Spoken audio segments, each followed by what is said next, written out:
How to run dual WhatsApp in your single iPhone. Now this is much simpler than you will expect it to be. So let's just get into it. So let me first show you what I mean by running dual WhatsApp in your single iPhone. Go to your app store and then search for WhatsApp. Now this is your normal WhatsApp that you normally use, your WhatsApp Messenger, right? But what you will need to do is you'll need to download WhatsApp Business too.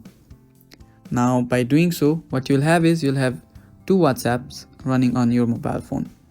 Now open your WhatsApp, you will have your normal account running, right? Now if you open your WhatsApp Business, you will get to add another number too. Now if you add your number here and set up your login, you will be able to use different accounts, two different accounts in your single iPhone. Now be careful that using your same accounts won't work on both of these WhatsApp. So be sure that you have two different accounts. So that is all for the video. Thank you for watching. Don't forget to subscribe to our channel and leave a like below.